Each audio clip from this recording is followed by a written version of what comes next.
ബിജു മേനോനെ നായകനാക്കി ജോസ് തോമസ് സംവിധാനം ചെയ്യുന്ന ചിത്രമാണ് സ്വർണ്ണക്കടുവ. ബാബു ജനാർദ്ദൻ്റെതാണ് ചിത്രത്തിന്റെ തിരക്കഥ. ജോബ് ജി ഫിലിംസിന്റെ ബാനറിൽ ജോബ് ജി ഉമ്മനാണ് ചിത്രം നിർമ്മിച്ചിരിക്കുന്നത്.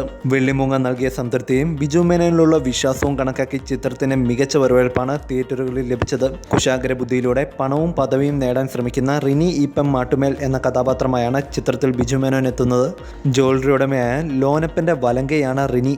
ഒരിക്കൽ ലോനപ്പന് അയാളുടെ ഡ്രൈവർ റിനിയെ ആശ്രയിക്കേണ്ടി വരുന്നു. തീർത്തും സ്വാർത്ഥനായ റിനി തനിക്ക് ലഭിക്കുന്ന അവസരം മുതലെടുക്കുന്നു. മുതലാളിയെ ചൂഷണം ചെയ്ത് പണക്കാരനാകാൻ ശ്രമിക്കുന്നു. തുടർന്നുണ്ടാകുന്ന സംഭവവികാസങ്ങളാണ് ചിത്രം ചർച്ച ചെയ്യുന്നത്. കഴിഞ്ഞ കാലത്ത് നടന്ന ചില രാഷ്ട്രീയ സംഭവവികാസങ്ങളിലെ ചുവട് പിടിച്ചൊരുക്കിയ രംഗങ്ങൾ തിയേറ്ററിൽ പൊട്ടിച്ചിരി ഉണർത്തുന്നതാണ്. ഉറ്റവരോട് പോലും കണക്ക് പറഞ്ഞും ഭീഷണിപ്പെടുത്തിയും പണം വാങ്ങുന്ന സ്വാർത്ഥനായ നായകനെ ബിജു മേനോൻ അവിസ്മരണീയമാക്കി. സംവിധാനത്തിലേക്ക് വരുമ്പോൾ ജോസ് തോമസിന്റെ മറ്റ് ചിത്രങ്ങളിൽ നിന്നും വ്യത്യസ്തമാണ് സ്വർണ്ണക്കടുവ. ശക്തമായ കഥയെ അടിസ്ഥാനമാക്കി ഒരുക്കിയ ചിത്രത്തിൽ കഥയ്ക്ക് അനുയോജ്യമായ സ്വാഭാവിക നർമ്മങ്ങളല്ലാതെ കോമഡിക്ക് വേണ്ടി തിരികെ കയറ്റിയ കഥാപാത്രങ്ങളോ രംഗങ്ങളോ ചിത്രത്തിലില്ല.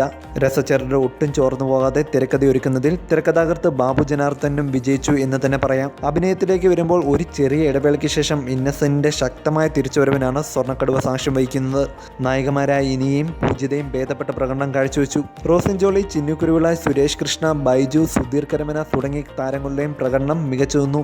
രതീഷ് വേഗയുടെ പാട്ടുകൾ ആസ്വാദ്യകരമാണ്. കഥയ്ക്ക് അനുയോജ്യമായ പശ്ചാത്തല സംഗീതമാണ് ഗോപി സുന്ദറിൻ്റേത്. മനോജ് പിള്ളയുടെ ഛായാഗ്രഹണവും മികച്ചു നിന്നു. കുടുംബ പ്രേക്ഷകർക്ക് പൂർണ്ണ തൃപ്തി നൽകുന്ന തമാഷിൻ്റെ മേമ്പടിയോടെ കഥ പറയുന്ന ഒരു മികച്ച ചിത്രം തന്നെയാണ് സ്വർണ്ണക്കടുവ. ചിത്രം കണ്ടവർക്ക് അഭിപ്രായം താഴെ കമൻറ്റുകളായി രേഖപ്പെടുത്താം.